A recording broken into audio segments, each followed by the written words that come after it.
today I'm gonna do what I think probably a lot of you have been doing over the course of this year, which is baking. And this recipe is super forgiving. It's just an easy kind of country loaf white bread, and you don't need to have too much stuff on hand, which is great because there's not too much stuff to be had sometimes. So here we go. This here, 907 grams of flour measured out here in the bowl. Any flour, again, it's pretty forgiving in terms of recipe, which I appreciate. Next up is water, 680 grams or about 3 cups. And you want it to be warm, but not like, ouch, that's hot kind of warm. So if you have your instantaneous water heater, you can just actually get this right out of the tap. This is a little bit under, so I might bump it up to 103, but that's our target temperature.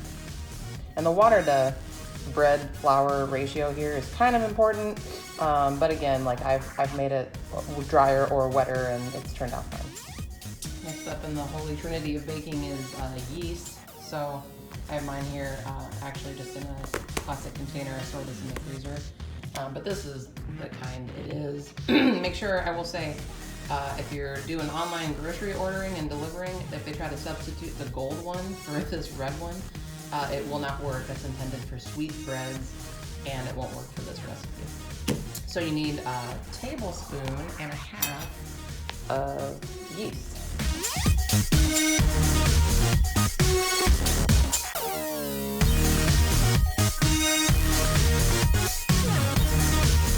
And last thing is a tablespoon or more, if you're into it, of salt. Again, I've seen some of these recipes where people put in like 3 times the salt, so that's kind of up to you. And then flour.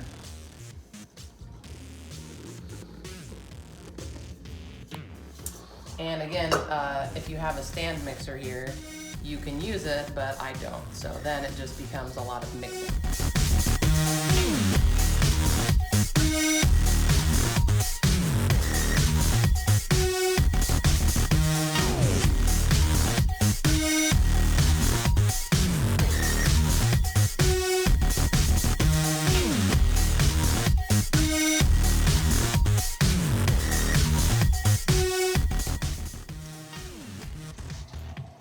So we're all mixed up here.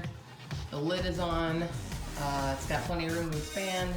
And actually we're gonna let it sit out and rise room temperature for 2 hours.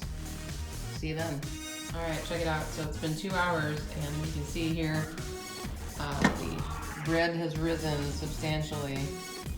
It smells really good too. You can see we've got some little air bubbles and stuff happening in there. So at this point, you can actually put it in the refrigerator or outside if it's cold enough where you are, and it can stay there for up to a week. The longer that you have it in the fridge will make it taste a little bit tangier, a little bit more like sourdough, but at least 2 hours in the fridge, if not more. I've left mine for a few days and forgot about it and just baked it later, and it's been fine. So a couple more hours.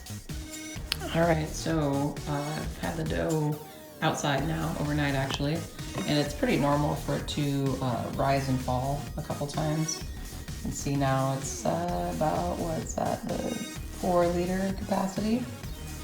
Next we're gonna preheat the oven.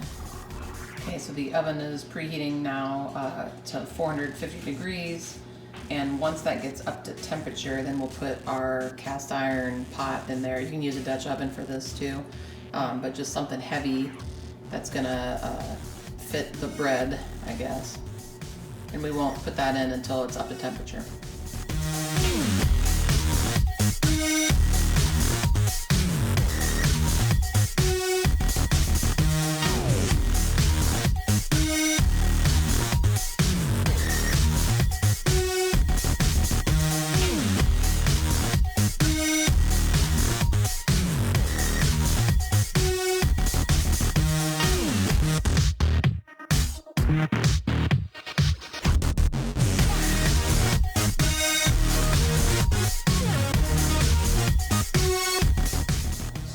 Oven is preheated now. We're going to go ahead and put this cast iron pot in there for half an hour and let it warm up.